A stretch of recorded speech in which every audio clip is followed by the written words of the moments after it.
Mate, those sitting a bit wider is Balboa and having to be ridden along. Friar's Assassins over towards the rail, a length to Daintree Road, and then Mythical Saga, who's hard ridden, losing ground. Well off them is Barzinho. Forget Travinsky. 400 left to go, nearing the home corner. Holy Sky tackled and headed by our Brucey Bonus, who breezed past it. At the top of the straight, our Brucey Bonus. It set sail for home and kicked two in front. Over on the outside, Balboa, Paris Dream, followed by Stormy Grace, then the Blue Nipper. But our Brucey Bonus by the 200, Sean the Whip led the way. Stormy Grace trying to get around his heels, but our Brucey Bonus has got something to offer. Kicks away now from our Stormy Grace from well back in the field, Barzinho. But the Bunbury Galloper wins it. Our Brucey Bonus much too good and beats Stormy Grace, Barzinho. And then Paris Dream or the Blue Nipper for fourth. In behind them, 3 lengths away was Balboa, Daintree Road, Mythical Saga.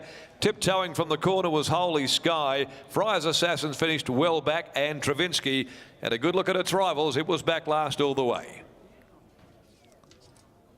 Now Brucey Bonus, Jerry Noski there. That's a grand win. It had to work. It covered some ground early before getting up outside of them. It absolutely was jog trotting on the corner. Put paid to the leader effortlessly. And Stormy Grace probably running around a bit there, shifting in and out over the final 200, but always was being held by our Brucey Bonus. And Barzinho, after being second from last, has charged down the outside into third placing. The Blue Nipper number 1 finished fourth, 132.48, 132.48. The winner, our Brucey Bonus for David Jones in Bunbury, ridden by Jerry Noski, by Spirit of Bunbury from Polish Mist, for DJ Keane, SJ DeCampo, E. Clay, J. Ode and Mrs. J. Renwick, PG Mundi and also SM Keane. And that's the Galloper's 7th win in 47 runs. He's been handy.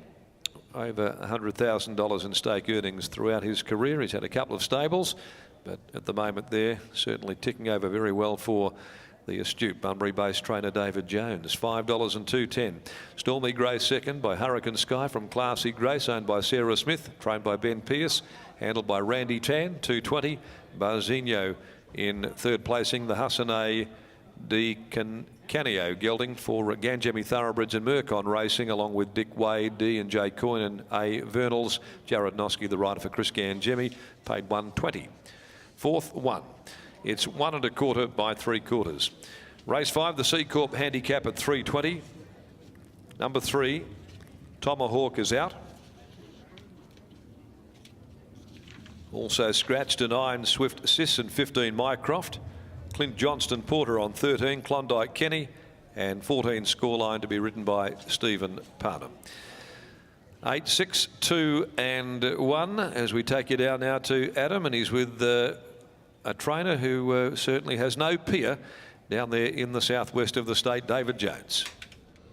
He's done a great job as well, has David Jones, with this galloper. David, a drop back in distance, the correct move? Yeah, definitely the right one, especially for him over racing at Mount Barker the other day. I thought he would have been a good thing up there, or down there.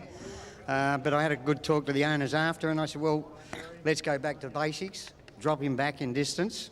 And then when he drew the out, well, near on the outside, there was a toss-up of a coin to see whether we'll go around, and we said, oh, we'll take the chance. And it's paid off unreal. Always good when you can adapt, isn't it? I mean, a winner at Narrogin over the 1900 metres 2 starts to go. Then, as you mentioned, over raced. Tricky with the rating system as well. So you find an ideal race, drop back in distance, and then everything works out perfectly as you thought. Yeah. Actually, originally he's going to be his last run. And then out for 3 weeks or something, and then we're going to toss around whether he goes up to Port Hedland. But now we might have to change the plans. We'll just see what happens. They've just thrown you a bit of a curveball. The curveball, yeah, they all do this. You know, how can you...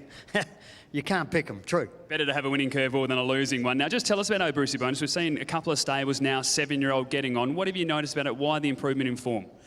To tell you the truth, I don't really know. We just change him around. We lunge him, swim him. We used to do a lot of slow work with him, long work, like evens and 3/4 of a mile, 1,800 metres. But I've changed that back to just 14 and 1200s. And he's had no gallop for 2 weeks. Only the race, and that's it. So it's working with him, so we'll keep that plan. Well, you're clearly listening to him and it's paying off. $18.50 down to the $1,500 and get the win. Congratulations. Thank you. I'm only a little bit dirty that we didn't have a little bit more on. Very good, nice win there. We'll grab Jerry Noski before she decides to run off as well. Jerry, the horse, as David mentioned there, at times can be a handful, is quite strong-minded, but today just seemed to settle nicely for you, a lot easier than it did last start. Yeah, he did. The other day at Barker, there was just no pace in it, and it wasn't his own fault, but he just got pulling due to no pace. So yeah, today he settled a little bit better, but there was still not much pace again, so he pulled a little bit, but thankfully kept going. You look quite comfortable at the top of the straight. He gave another kick and you broke away quite easily in the end. Yeah, he did. With the pattern of today, I think they're just going to keep going, and it really suited him up front and the rail out.